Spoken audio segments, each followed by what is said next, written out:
اور آج میں آپ سب کو ایک دعا سکھلاتا ہوں، وہ دعا یہاں سے یاد کر کے اٹھیے گا۔ بہت پیاری دعا ہے۔ جب کسی کا انتقال ہو جاتا ہے اور آپ کو خبر ملتی ہے کہ فلاں کا انتقال ہو گیا، تو ہم اور آپ کیا پڑھتے ہیں؟ انا للہ و انا الیہ راجعون۔ اس دعا کو یاد کریے۔ تو یہ دعا ہے تو بہت چھوٹی، لیکن بہت قیمتی دعا ہے۔ آج تھوڑا سا سمجھنے کی کوشش کیجیے گا، چھوڑ دیجئے کہ کوئی جلسہ ہو رہا ہے، کیونکہ جلسے کا موقع نہیں ہے۔ کچھ چیزیں آج سمجھانا چاہتے ہیں، سمجھنے کے انداز۔ سمجھ لو کہ ایک استاذ پڑھا رہا ہے اور آپ ہمارے شاگرد ہیں، کچھ سیکھنے آئے ہیں۔ آج اس انداز سے کچھ گفتگو کو سن لیجیے۔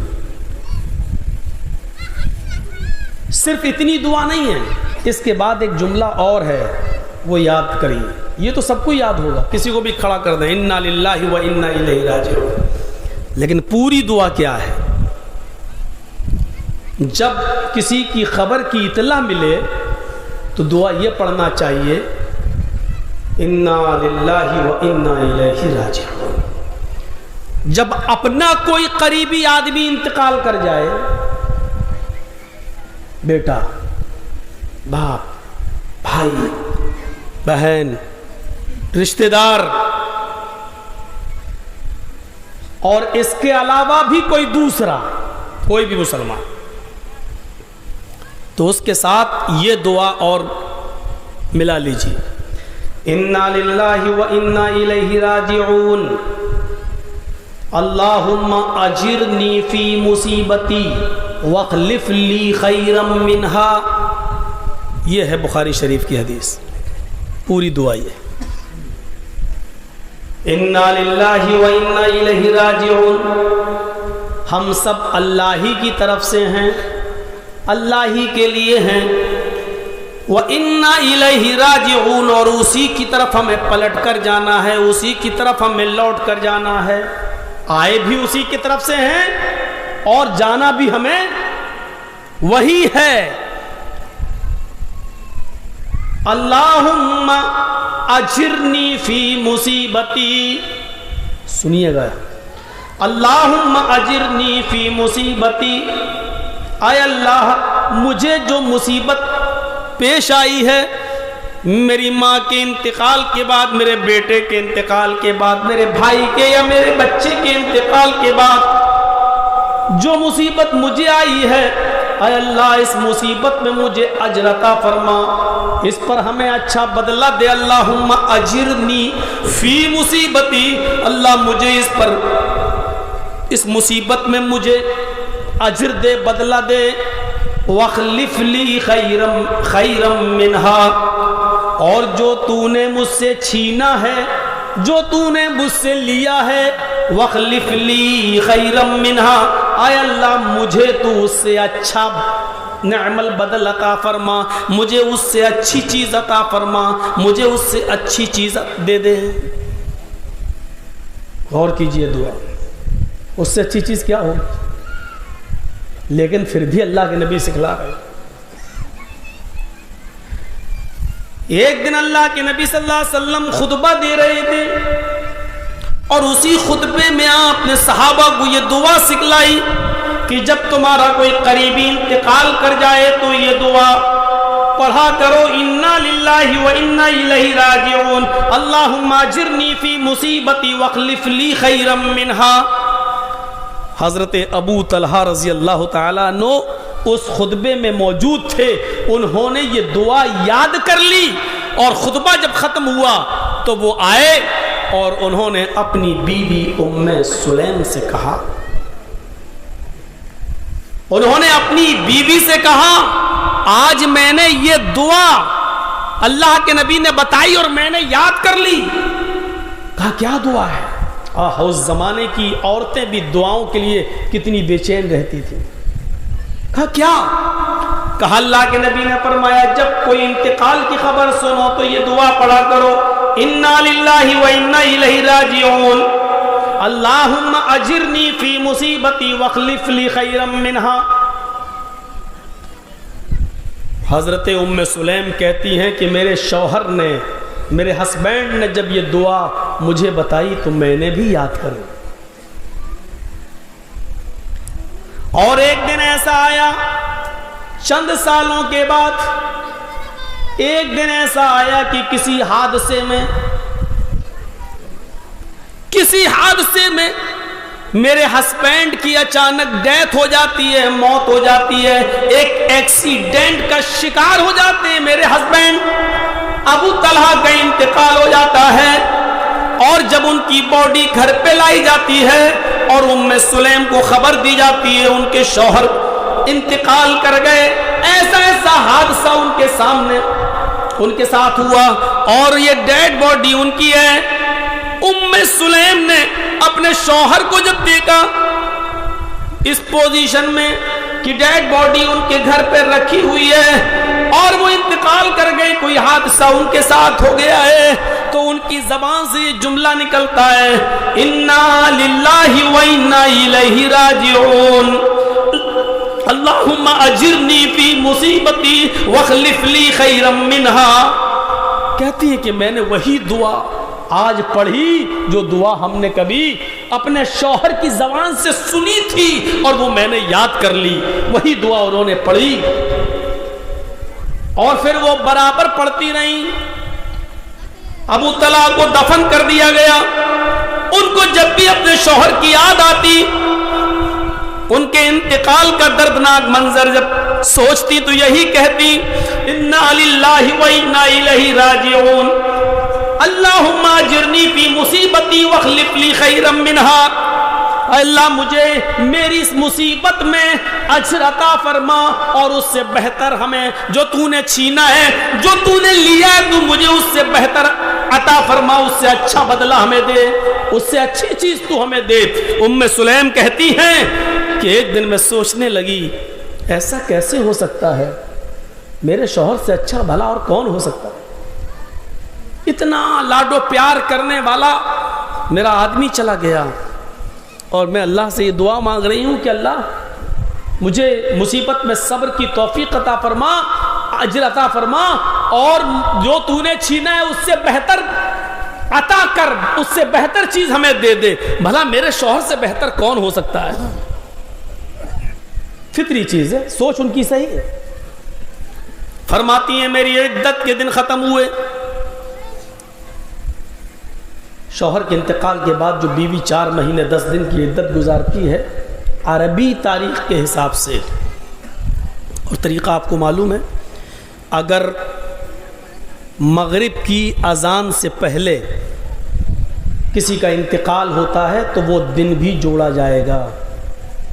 مثلا کسی شخص کا انتقال 6 بجے ہوتا ہے شام کو، اور اذان ہو رہی ہے 6:10 پر، تو آج کا دن جوڑا جائے گا اور اس کو پہلا دن مانا جائے گا۔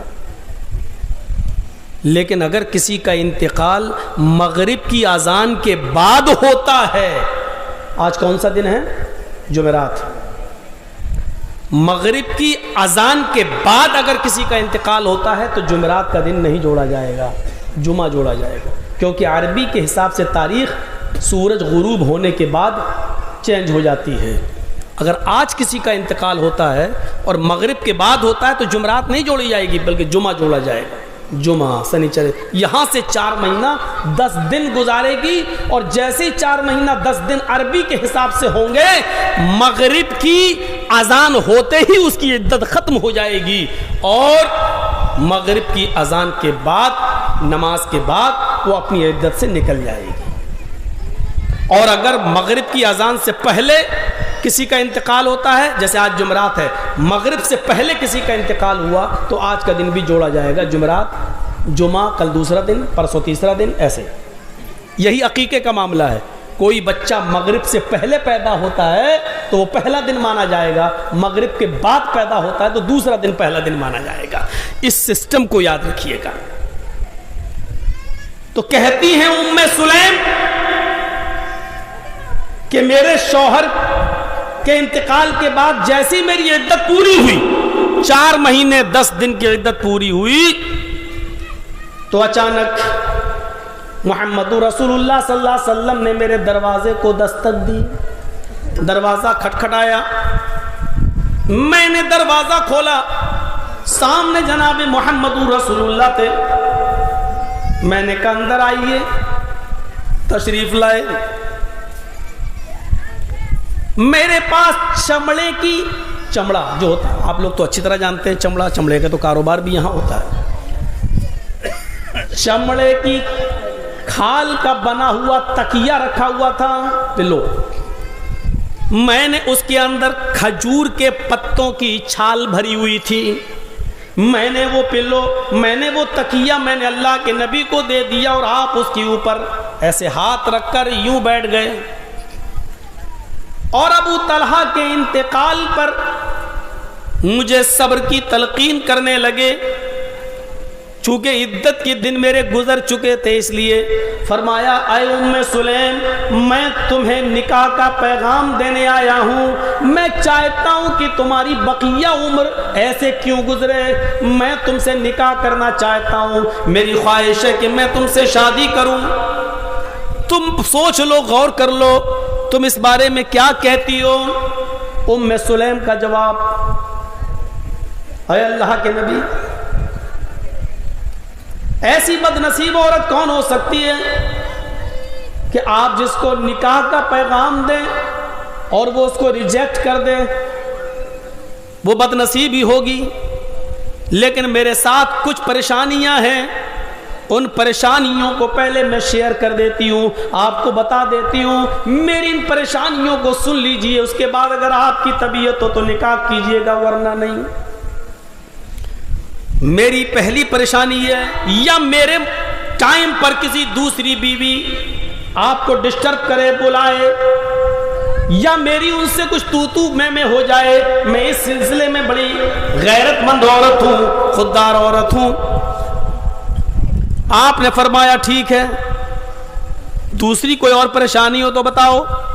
کہتی ہیں کہ دوسری پریشانی ایک اور یہ ہے کہ میں اب عمر کے اس حصے کو پہنچ چکی ہوں کہ ایک شوہر کو اپنی بیوی سے خاص طور پر پیار و محبت جو چاہیے ہوتی ہے, اور ایک شوہر کو, ایک پتی کو, ایک ہسبینڈ کو اپنی پتنی سے جس چیز کی آرزو ہوتی ہے, شاید میں عمر کے اس حصے کو پہنچ چکی ہوں کہ میں آپ کی ہر وقت, آپ کی ہر آرزو کو میں پورا نہ کر سکوں. آپ نے کہا اچھا, اور کوئی پرابلم؟ کہاں ایک پرابلم اور ہے. کہا کیا؟ کہا ایک پرابلم ایک اور جو ہے وہ یہ ہے کہ ابو طلحہ جو انتقال کر گئے, ان کے بچے ہیں چھوٹے چھوٹے, جن کی کفالت کی ذمہ داری میری ہے. میں آپ سے نکاح کر لوں تو ان چھوٹے چھوٹے معصوم بچوں کا کیا ہوگا؟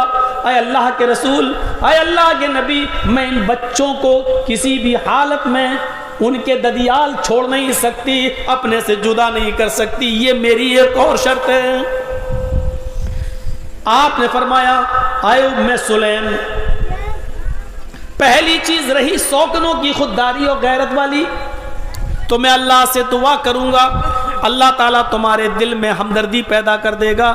تم سوکنوں کے ساتھ مل کر بھی رہو گی تو خوش رہو گی, اس کی کوئی بڑی بات نہیں ہے. اور میں تو ہر کام عادل اور انصاف کے ساتھ کرتا ہوں, اس لیے تمہیں شکایت کا موقع نہیں مل سکتا ہے. رہی دوسری بات کہ میں عمر کے اس حصے کو پہنچ چکی ہوں کہ ہر وقت جب آپ چاہیں میں آپ کی ضرورت پوری کروں, وہ نہیں, کیونکہ میں اب عمر رسیدہ ہو چکی ہوں, بڑھاپے کے اندر میں داخل ہو چکی ہوں. تو فرمایا اے ام سلیم, عمر کے جس حصے میں آپ داخل ہو تقریباً میں بھی عمر کے اس حصے میں داخل ہو چکا ہوں. اور شادی کا مقصد صرف یہ نہیں ہوتا ہے کہ آدمی صرف ایک ہی چیز کا متلاشی رہے. میں تو تمہاری بچی ہوئی زندگی کے بارے میں سوچ رہا ہوں. یہ ماحول بہت عجیب و غریب ہے, یہاں بیوہ کا نکاح نہیں ہوتا ہے, طلاق شدہ عورت کا کوئی گھر نہیں بستا ہے, لوگ اس کو بری نظر سے دیکھتے ہیں. میں تمہارا گھر بسانا چاہتا ہوں, میں تمہارا ذمہ دار بننا چاہتا ہوں, میں چاہتا ہوں کہ تمہاری مصیبتوں میں تمہارے کچھ کام آ جاؤں. تو عمر کے جس حصے میں تم ہو میں بھی ہوں, یہ کوئی بڑی بات نہیں ہے. اور رہی بچوں کی بات، تو شادی جب تم کر لو گی، مجھ سے نکاح کر لو گی، تو تمہارے بچے ہمارے بچوں کی طرح ہوں گے. ہم ہی ان کی کفالت کریں گے اور ہم ہی ان کی پال پوس کر ہم ان کو بڑا کریں گے، یہاں تک کہ وہ نکاح کے قابل ہوں گے تو ہم ان کا نکاح بھی کرائیں گے. یہ تینوں باتیں اللہ کے نبی نے جب ایکسپٹ کر لیں تو ام سلیم کا نکاح محمد رسول اللہ سے ہو جاتا ہے. حضرت ام سلیم کہتی ہیں کہ جب میری شادی اللہ کے نبی سے ہوئی تو اللہ تعالیٰ نے میرے نکاح میں خیر و برکت کے دروازے کھول دیے. ایک دن کسی کا انتقال ہوا، میرے کانوں میں خبر پڑی تو میں نے پھر یہی دعا پڑھی، اللہ انا للہ و انا الیہ راجعون، اللہم اجرنی فی مصیبتی واخلف لی خیرا منہا. اچانک مجھے یاد آ گیا کہ اللہ تعالیٰ کے نبی نے جو دعا سکھلائی کہ اللہ مجھے اس مصیبت میں اجر عطا فرما، واخلف لی خیرا منہا، اور مجھے ایسی چیز عطا فرما جو پہلے سے بہتر ہو. آج مجھے میرے شوہر ابو طلحہ سے بہتر شوہر اللہ تعالیٰ نے مجھے عطا فرما دیا. یہ اسی دعا کا نتیجہ ہے. جبکہ میں یہ سوچ رہی تھی کہ ابو طلحہ سے اچھا کون ہمیں ملے گا، اتنا پیار کرنے والا پتی چلا گیا دنیا سے، اس سے زیادہ اچھا کون ملے گا. اللہ نے ابو طلحہ کے بدلے میں مجھے جناب محمد رسول اللہ عطا فرما دیا.